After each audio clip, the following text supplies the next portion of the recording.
धर्मदास नावाचे एक महापुरुष जे परमात्म्यांच्या त्या प्रिय आत्म्यांपैकी आहेत, ज्यांना भगवंत भेटले होते, तेव्हा त्याला सांगितलं की धर्मदास, जेव्हा याची पॉवर नाही चालली माझ्यावर, त्याने अटॅक केला.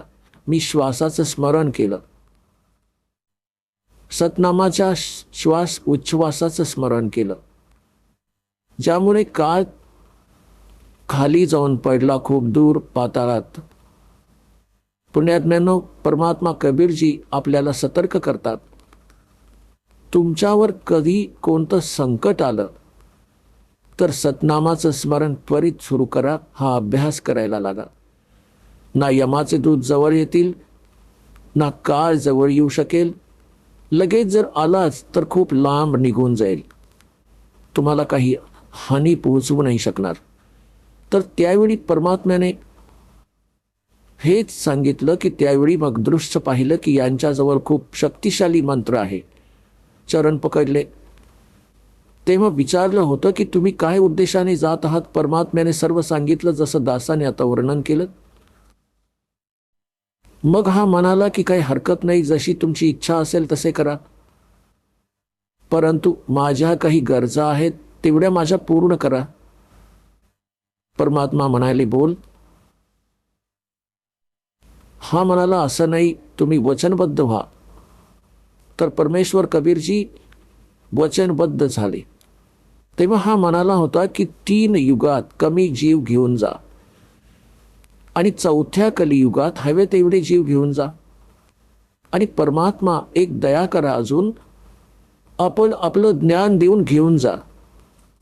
आपल्या ज्ञानाला स्वीकारेल तो तुमचा, माझ्या ज्ञानाचा स्वीकार करेल तो माझा. त्यांना जबरदस्तीने घेऊन जाऊ नका. परमात्म्याला सर्व माहीत होते की बलपूर्वक जर घेऊनही जाऊ शकत असलो मी, पण हे थांबणार नाही तिथे, कारण त्यांची आस्था इथे प्रस्थापित झाली आहे. आधी यांची आस्था संपवेन, यांना असे ज्ञान देईन कलियुगामध्ये आणि प्रमाण दाखवेन की मग आपोआप यांची सतलोकासाठी रुची निर्माण होईल. आता पुण्यात्म्यांनो, तेव्हा काळाला जेव्हा कळाले की सारी वचनं मान्य केली आहेत, तेव्हा म्हणू लागला, जाओ जोग जीत संसारा और जीव न मान्य कहा तुम्हारा. 12 पंथ करूं मैं साजा, नाम तुम्हारा ले करूं आवाजा. इन 12 पंथ नाम जो ले ही, सो हमरे मुख आन समोही. और अनेक पंथ चलाऊं, या विद जीवों को बरमाऊं.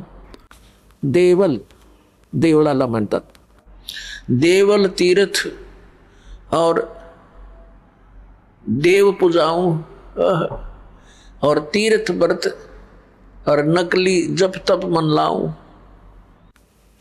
याद भ्रमित करून टाकेन. और जाओ जोग जीत संसारा, फिर जीव न माने कहा तुम्हारा.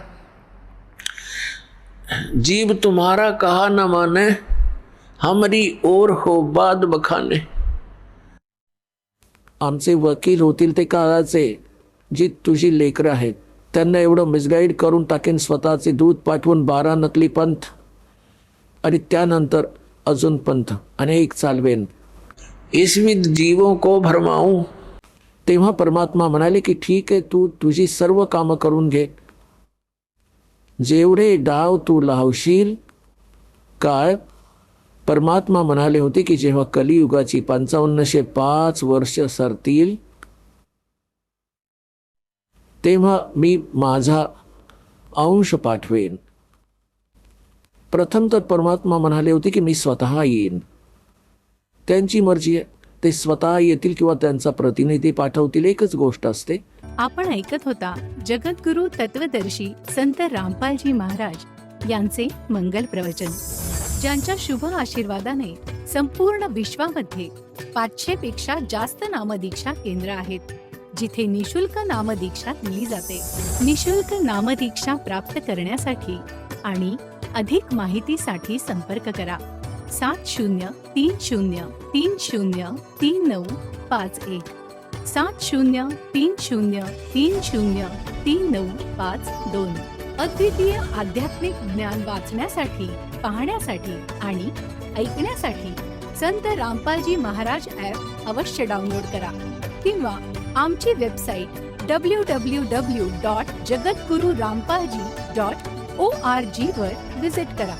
आम्हाला सोशल मीडियावर फॉलो करा. सर्व पवित्र धर्मांच्या पवित्र शास्त्रांवर आधारित प्रमाणित अनमोल पुस्तक ज्ञानगंगा किंवा जगण्याचा मार्ग यापैकी कोणतेही एक पुस्तक निशुल्क मागवण्यासाठी आपण आम्हाला आपले पूर्ण नाव, पूर्ण पत्ता, पिनकोड आणि फोन नंबर सह लिहून 7030303951 किंवा 7030303952 या नंबरवर SMS करू शकता किंवा 7030303950 या नंबरवर व्हॉट्सअप देखील करू शकता.